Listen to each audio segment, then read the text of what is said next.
to Environmental Intelligence, Episode 42, for June 5th, 2026. Your daily environmental intelligence briefing, wrapping up the week with the environmental developments you need to know heading into the weekend. Alberta oil sands carbon capture target cut 77% to 16 million tons per year, with Manitoba pipeline and BC spill settlement also advancing. Alberta's revised oil sands carbon capture commitment lowers the annual target from 68 million tons to 16 million tons. A $12.2 million Heiltsuk settlement closes the first phase of the 2016 fuel spill claim in BC waters. Manitoba's premier states no Indigenous opposition to the northern LNG pipeline serving Port of Churchill expansion. Practitioners should track how these developments affect emissions reporting, spill liability closure, and linear infrastructure permitting this week. If you only note one thing today for your compliance calendar, review current oil sands site emissions inventories against the revised capture volume under Alberta's EPEA framework. No fixed provincial deadline is stated, so monitor for updated EPEA reporting guidance. Alberta's Oil Sands Alliance has reduced its annual carbon capture commitment from 68 million tons to 16 million tons. The original pledge positioned the project as the world's largest. The new figure represents a 77% cut.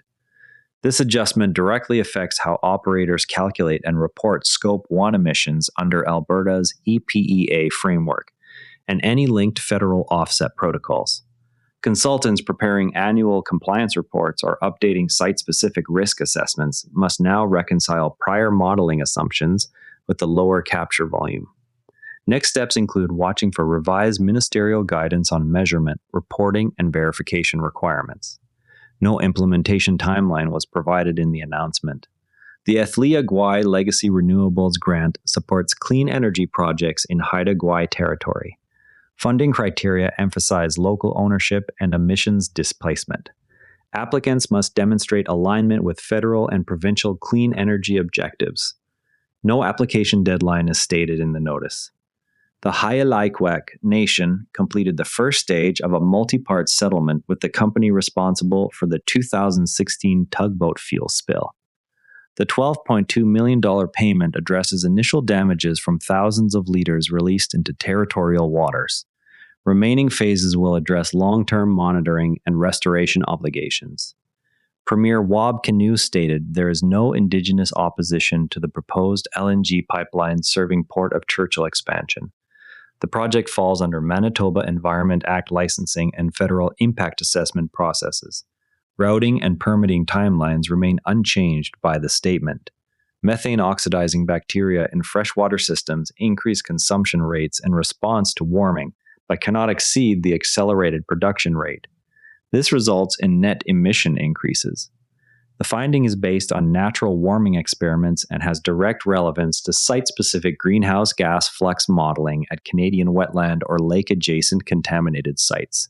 Analysis of 122 guidance documents shows rights are narrowly interpreted and key international obligations are frequently overlooked. Canadian blue carbon or coastal restoration projects must therefore integrate explicit tenure and rights reviews to avoid future liability under federal and provincial permitting regimes. A $9 billion transaction consolidates renewable generation assets across Canada. Project developers and contaminated 12 sites teams should anticipate changes in ownership-driven environmental management plans and insurance requirements at operating sites. Now, speaking of the carbon capture target revisions, you arrive at an oil sands lease to update the annual EPEA emissions report and notice the facility's prior modeling assumed 68 million tons of annual capture capacity that no longer exists. The revised 16 million tons target means the residual CO2 stream must now be carried in the inventory at a higher net emission rate. This directly affects both the site's greenhouse gas offset eligibility and any linked risk assessment closure criteria. In practice, this requires rerunning the site-specific emission factors using the new capture volume before the next reporting cycle, rather than simply scaling the previous numbers. Experienced practitioners recognize that the difference is not merely arithmetic. It changes the relative contribution of fugitive and combustion sources and can push marginal sites over internal corporate thresholds for additional mitigation. The most common mistake is to treat the target reduction as a future planning item only and leave the current year inventory unchanged. The fix is to insert an explicit sensitivity case in the report that documents the impact of the 77% cut on both reported totals and any associated financial assurance calculations. If you are working on active oil sands sites in Alberta, review revised capture volumes against current EPEA annual reports. Confirm status of remaining Heiltsuk settlement phases and any associated monitoring obligations. Update Manitoba pipeline permitting files to reflect the Premier's statement on Indigenous support. Monitor federal response to calls for environmental policy reversal for potential SEPA or IAA implications. Mark your calendar for any Alberta EPEA guidance update on revised carbon capture reporting within 30 days. Track next stages of the Heiltsuk multi-part settlement for monitoring plan releases. Review any federal consultation notices responding to environmental policy reversal requests. Confirm application windows for Athleague-Y renewables funding once published. Tomorrow, watch for any federal consultation notices responding to environmental policy reversal requests. That's environmental intelligence for today. If this briefing is useful to your practice, share it with a colleague and subscribe wherever you get your podcasts. We're back tomorrow. Have a productive day, and before you go, this show is part of the NARA Network, a family of daily podcasts covering tech, science, markets, and more.